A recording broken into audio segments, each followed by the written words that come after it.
France کے بارے میں ایک وہیں کے کالم نگار نے مضمون لکھا. اس مضمون کا عنوان تھا فرانسیسی اور کتے. فرانسیسی اور مضمون انگلش میں تھا, میں اس کا مفہوم بیان کر رہا ہوں اردو میں, کہ اس نے بتایا کہ فرانس میں جو بے انتہا کتے پالنے کا رواج ہے, ہر گھر میں کتا, اور کتوں سے اتنی محبت کرتے ہیں اور جائیدادیں کتوں کے نام کر کے چلے جاتے ہیں, اس کی وجہ کتوں سے محبت نہیں ہے, اس کی وجہ یہ ہے کہ اس کو انسانوں سے محبت ملنا ختم ہو گئی ہے. کوئی محبت کرنے والا ہے ہی نہیں. کیوں محبت کرے گا جب خاندانی نظام ہی تباہ و برباد ہو گیا, بھائی بہنوں کا رشتہ ختم ہو گیا, تو محبت کر. جب ماں باپ کو اولڈ ہاؤس میں داخل کیا جا رہا ہے جن سے سب سے زیادہ محبت کی جاتی ہے, تو محبت ان کو کہاں نظر آئی؟ کتوں میں. ان کو پتا ہے کتے کو روٹی کھلاؤ تو دم ہلاتا ہے, اپنی اولاد کو روٹی کھلاؤ گے وہ آپ کی فرما برداری نہیں کرے گا, وہ کہے گا آپ کا بنیادی حق تھا مجھے روٹی کھلانا, آپ نے گورنمنٹ کے قانون کی بیس پہ مجھے روٹی کھلائی ہے, یہ حکومت کا قانون ہے کہ ابا روٹی کھلائیں گے اپنی اولاد کو, زبردستی لی جاتی ہے, اس کی جیب سے چھینے جاتے ہیں پیسے اپنی اولاد کو دینے کے لیے. تو کیا آپ یہ چاہتے ہیں کہ فیوچر آپ کا بھی ایسا ہو؟ بتائیے میرے بھائی.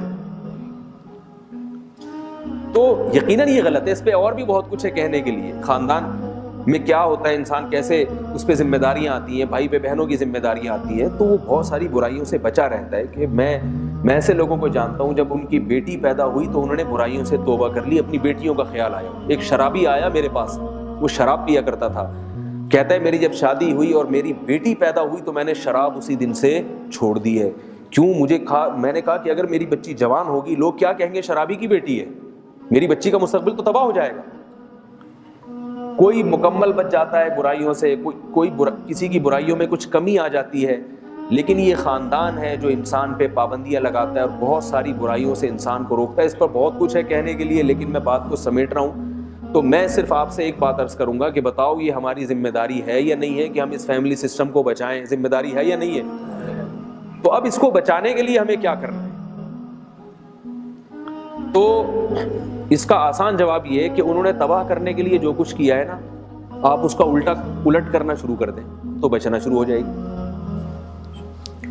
نہیں آ رہی میرے خیال بات بھائی. ان لوگوں کا فیملی سسٹم جن باتوں کی وجہ سے تباہ ہوا ہے, تو آپ اس کے اپوزٹ کام کرنا شروع کر دیں تو آپ کا تباہی کے بجائے کیا ہونا شروع ہو جائے گا؟ آباد ہونا شروع ہو جائے گا. دیکھو ایک دیوار کھڑی ہوئی ہے, اینٹیں لگی ہوئی ہیں اس پہ, ایک آدمی نے آ کے وہ دیوار گرائی اور توڑ دی اور اینٹیں ساری نیچے گرا دی. اب آپ اس دیوار کو دوبارہ کھڑا کرنا چاہتے ہیں تو اس کا طریقہ کیا؟ انہوں نے گرائی ہیں, آپ اپنی جگہ پہ لا کے رکھ دیں اس کو. بہت مشکل ہے سمجھانا بھائی.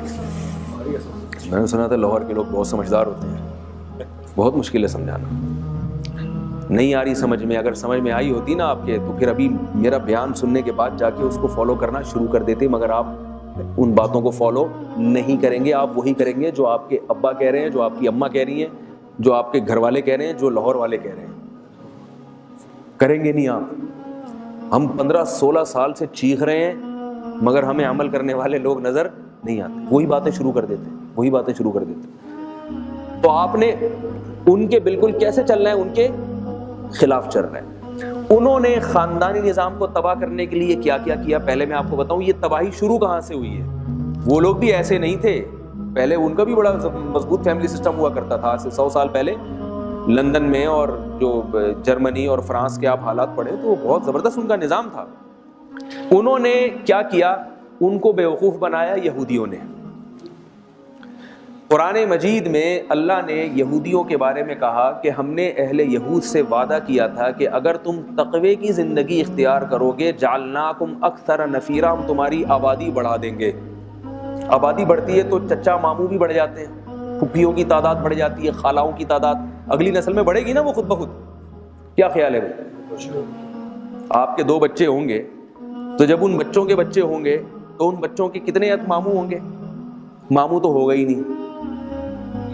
یعنی ماموں ابا کی ایک عدد بہن ہے تو وہ کیا ہوئی؟ پھپھو. ایک پھپھو ہوں گی اور اس بہن کی جو اولاد ہوگی اس کے ایک عدد ماموں ہوں گے. اس کے علاوہ کوئی ہوگا خاندان میں بڑا بھائی, چھوٹا بھائی, منجلے بھائی, یہ سب یہ اصطلاحات ہی ختم ہو جائیں گی. یہ ایک ہی بھائی ہیں, اور یہ بھی جب ہے جب دو بچے ہوں, یعنی ایک لڑکا ہو اور ایک لڑکی, جبکہ عموماً ایسا ہوتا نہیں ہے. بعض دفعہ بیٹی پہلے پیدا ہوتی ہے, دوسرے عمر میں بیٹی ہو جاتی ہے, تیسرے عمر میں بیٹی ہو جاتی ہے, تو نتیجہ کیا نکلتا ہے؟ بیٹے کی لالچ میں وہ لڑکیوں کی تعداد بڑھتی چلی جاتی ہے. تو یہ گروتھ ریشو اتنا ہمارا ڈسٹرب ہو رہا ہے کہ لڑکیاں ہی لڑکیاں ہوتی چلی جا رہی ہیں, لڑکوں کی تعداد کم ہو گئی ہے. اب جس کے 2 لڑکے ہو گئے وہ بریک لگا دیتا ہے, تو لڑکے کتنے ہوئے؟ 2. اور جس کے لڑکیاں ہوئی وہ بریک نہیں لگاتا. وہ لڑکے کی لالچ میں لڑکیاں پیدا اس کے گھر میں ہوتی رہتی ہیں, تو لڑکیاں 6-7 ہو جاتی ہیں اور لڑکے 1-2 سے زیادہ بڑھتے نہیں ہیں.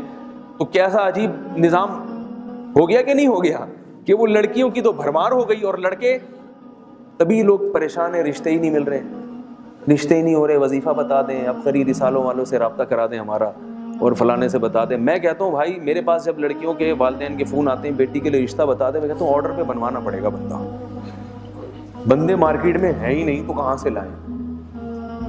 ابھی میرے سفر سے پہلے 2 ہفتے پہلے کی بات ہے, یہ زمینی حقائق ہیں. اب آپ اس میں مجھے احمق کہیں, بیوقوف کہیں, یا کہیں یہ کیسی الٹی سیدھی باتیں کر رہے ہیں, تو وہ آپ کی مرضی ہے.